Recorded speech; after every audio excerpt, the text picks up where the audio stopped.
Hi students, good morning. Hope that you all are busy with your studies. We have already completed 3 chapters of our English subject. Today, I will be teaching you 4th chapter, that is To the Cuckoo. Before entering to this chapter, let me introduce the author of this chapter, that is William Wordsworth. William Wordsworth was born in England. Wordsworth's mother died when he was 8. This experience shapes much of his later work. Wordsworth's most famous work is considered by many to be the crowning achievement of English Romanticism. The poem, revised numerous times, chronicles the spiritual life of the poet and marks the birth of a new type of poetry. To the Cuckoo is one of the most beautiful poems of Wordsworth.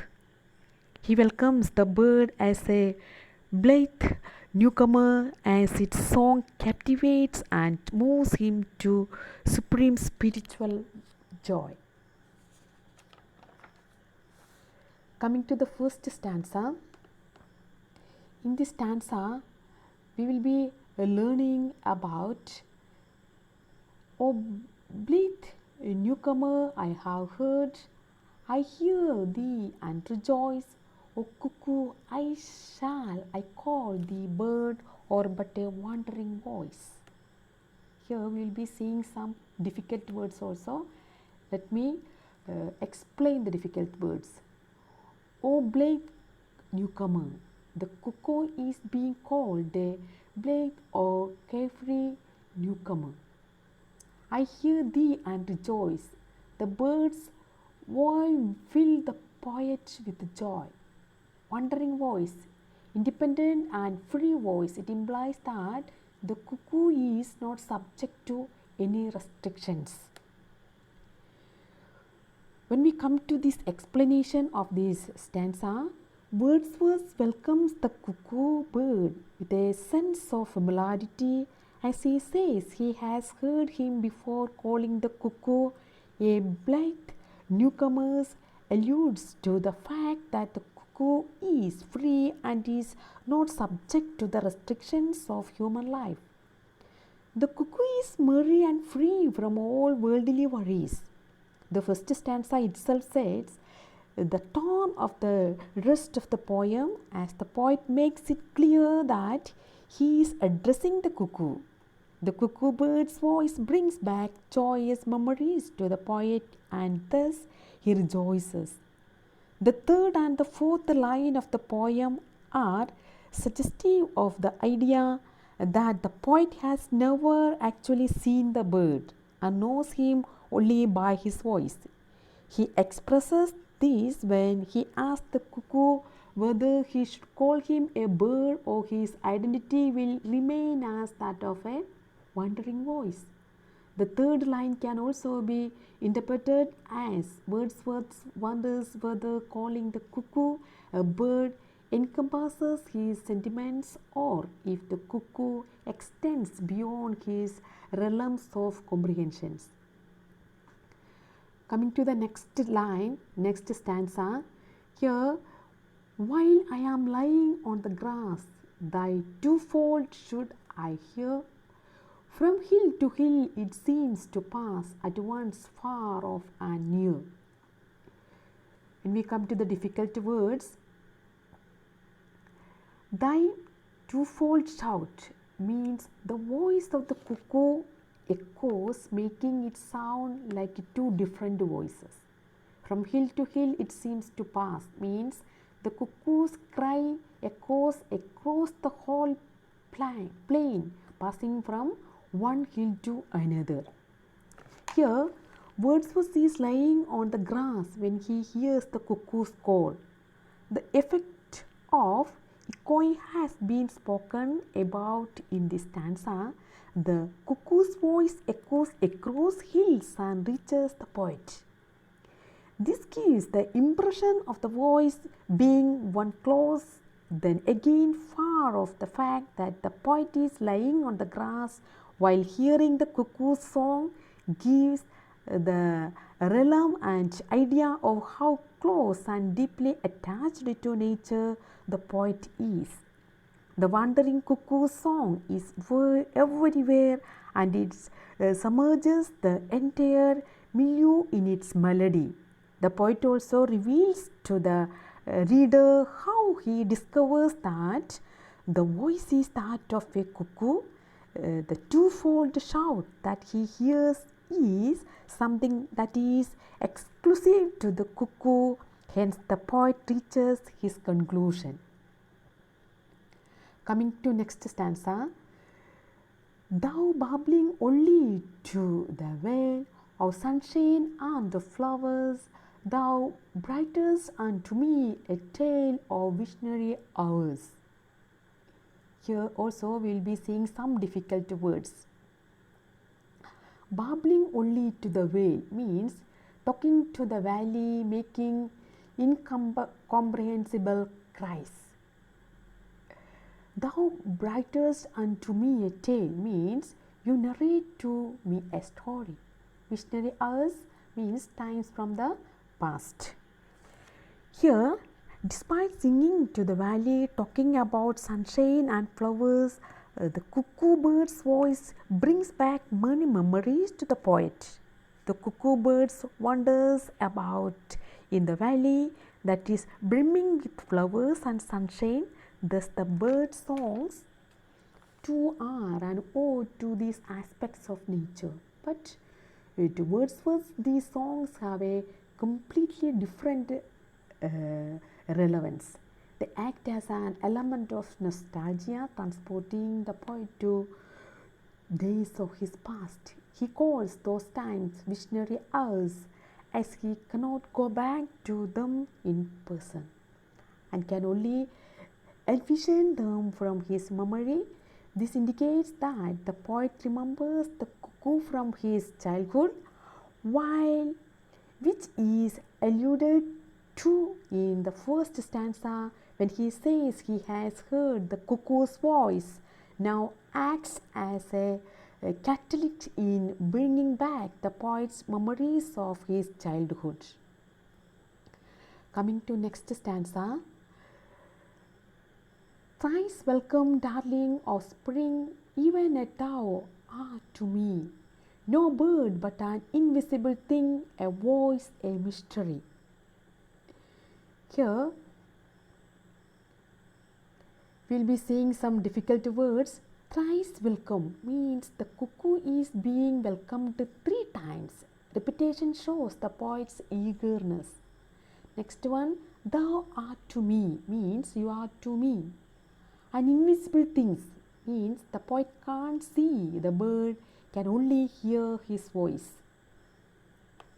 Here the poet welcomes the cuckoo thrice, indicating his excitement and eagerness. The cuckoo is addressed as the darling of the spring. He arrives with genesis of spring, singing about valleys, flowers, and other beauties of nature.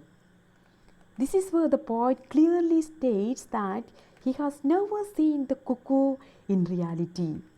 He recognizes him by his voice. Thus, to the poet, the cuckoo is less of an actual living bird and more of a mysterious voice whom he wants to see. The bird has been visually hidden from the poet through all their years, yet his song strikes such emotions in him that the poet remembers the cuckoo bird by his voice. Coming to next stanza, the same whom in my schoolboy days I listened to that cry, which made me look 1,000 ways in bush and tree and sky. Here children, we know the difficult words. Made me look 1,000 ways means the poet looked in 1,000 places to locate the bird, find the source of the voice. This stanza, the poet is transported to days of his childhood when he used to listen to the cry of the cuckoo and go 1,000 ways to place the sources of the voice. He left no possible place undiscovered, be it the bushes, the trees, or the sky. The tone of the poet is openly nostalgic in these lines as he clearly expresses his unfulfilled desire to get a glimpse of the origin of the voice that he remembers from his boyhood. So desperate was the poet to locate the bird that he searched all possible nooks and crannies in his endeavors to get visual satisfaction. The cuckoo's voice had fascinated the poet and fed his need to locate the bird so that he could see for himself the source of such a melody. Coming to next stanza. To seek thee did I often rove through woods and on green, and thou wert still a hope, a love still longed for, never seen. Here, students will be coming to the difficult words and its meaning. To seek thee did I often rove means to find the cuckoo the poet frequently wandered about. And thou wert still a hope means you were still a hope. The poet kept hoping to find the bird. In this stanza, Wordsworth addresses the bird, telling him how much finding him means. To him, the poet wandered, constantly looking for the bird in woods, anywhere and everywhere. This is an indication of the poet's dedication towards locating the sources of the voice. Despite being unsuccessful in the past, the poet hasn't given up and says that he still hopes to find the bird. Wordsworth has also confessed his love for the cuckoo bird. This is actually a good indicator of the attachment he had with the cuckoo's voice, as the fact that he has never seen the bird doesn't deter him from loving the cuckoo. The last line of this stanza, the poet states that he still yearns to find the words and see for himself that there is more to the cuckoo than just his voice. The poet hasn't lost hope yet and still wants to find his love. Coming to next stanza. And I can listen to thee yet, can lie upon the plain, and listen till I do beget that golden time again. Yes, students, the meaning, and I can listen to thee yet means the poet can still listen to the voice of the cuckoo. Beget means bring about. Golden time, the poet's childhood days. With this stanza, the poet again travels back to the present and says that he can still listen to the cuckoo lying on the ground and produce memories of his childhood. Wordsworth was a romantic poet, and by labeling his childhood as the golden time, he confines this to his romantic type of poetry. Like gold, he implies that his childhood was precious to him and that he wants to relive the moments of his schoolboy's days by lying down on the grass and listening to the voice of the cuckoo. The poet is nostalgic and wants to conjure up memories of his childhood by relying on the cuckoo's cry. Coming to last stanza. Oh, blessed bird, the earth be pays, again opera to be, an unsubstantial fairy place that is fit home for thee.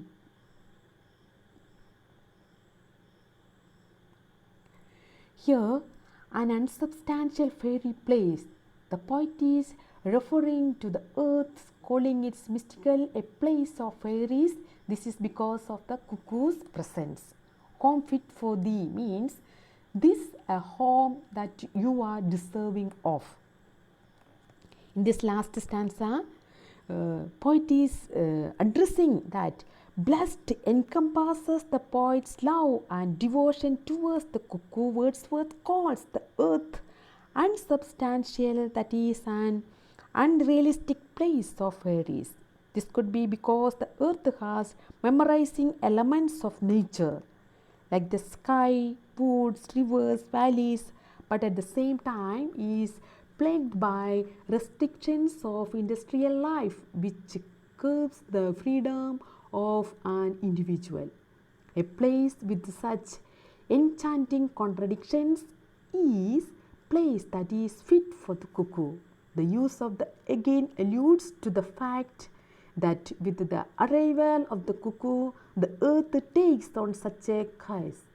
The poet could also be saying that the earth that is so capable is the perfect dwelling for the cuckoo, as he too is full of contradiction.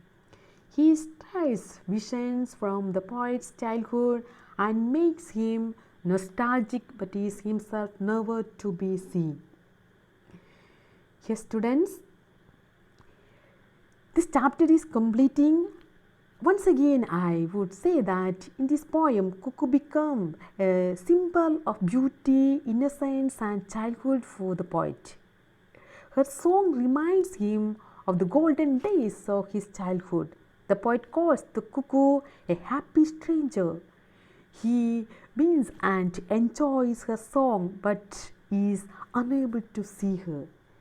Still, he is searching to see him, but his dream has not been fulfilled. That is what this poem. Thank you, thank you, thank you so much, students. Thank you so much.